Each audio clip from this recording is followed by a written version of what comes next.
Hi, I'm Kiki, and this is Keeper Talks with Kiki, and today we're going to talk about lions. I had a good few questions submitted for this episode, so I'm actually just going to jump in answering those questions first. First of all, I had Yvonne ask, how big can they get and how long do they live? Now, in the wild, a lion is going to live into its around teenage years. In captivity, it can live around 25 years.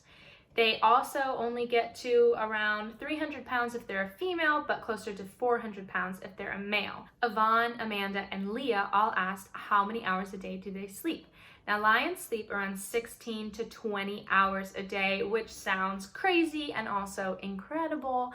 And I know we would all love to do that, but the reason that they do that is because they're nocturnal animals. So they like to sleep during the day because it's really hot in the savannah in Africa. So they sleep in the shade of a tree during the day, and then when it's cooler at nighttime, they'll get up and that's when they'll hunt. Now, when lions are hunting at night, they also have a special advantage because they have really, really good night vision that their prey often doesn't have. Now, Morgan asked if there's any evolutionary explanation for them having manes, and there is. There are two main reasons that their manes are really good. So if you're a male lion, your main job is to protect your pride and defend it against other male lions.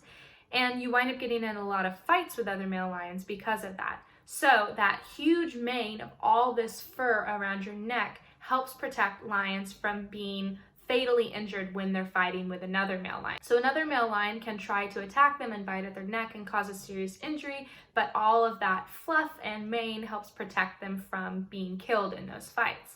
Another reason their mane is super helpful is because it's an indicator of testosterone levels that a male has.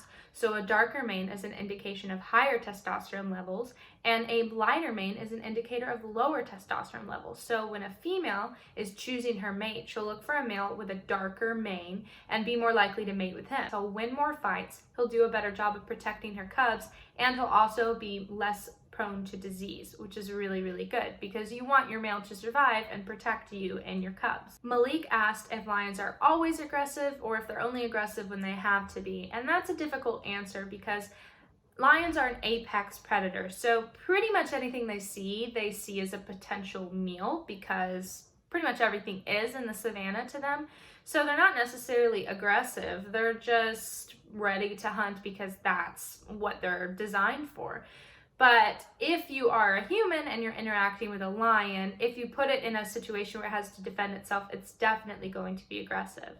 Now, lions among each other, amongst themselves, are actually really sweet and loving to each other. The males will play with the cubs a lot. They'll love on their cubs. The lionesses are really sweet with their cubs and the male, their mate, and they have a really nice family dynamic. So less aggressive and more so just being an apex predator. Leah asked how far away their roar can be heard from. Now, a male lion, when he's an adult, will roar and it will carry for up to 5 miles. So that helps him also defend his territory when he's trying to mark it out as his land. Now, sometimes people wonder, why don't the male lions hunt? Why are they letting the women do all the work? What's their problem? What's with the attitude? Now, the reason for that is that the male lions play a different role in the family dynamic. Females are responsible for raising the cubs, and females are responsible for doing 85 to 90% of the hunting that the pride needs.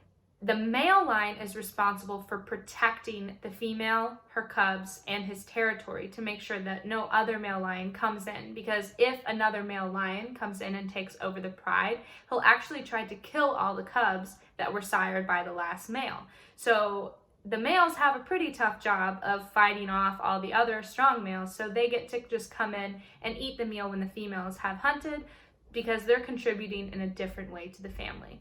And another question that I would often get when I'd be working at different zoos is, why doesn't this tiger have another tiger with it? Or why doesn't this leopard have another leopard with it? Because people assume that since lions are social animals, other cats must be social as well. And that's very far from the truth. Lions are actually the exception to the rule. They're the only species of cat that enjoys being in a family group called a pride.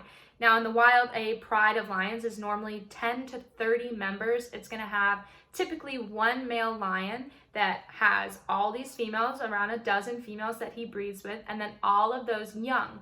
Sometimes there will be 2 male lions or 3 male lions that oversee a pride, and normally if that's happening, that means those lions are brothers with each other and they actually share breeding rights to all of the females. Lions are listed as vulnerable to extinction because of a couple different reasons. They're losing their habitat, and their habitat is being fragmented very rapidly. They're also being hurt by tick-borne illnesses, as well as unsustainable hunting practices, and ranchers killing them because they see them as a threat to their livestock.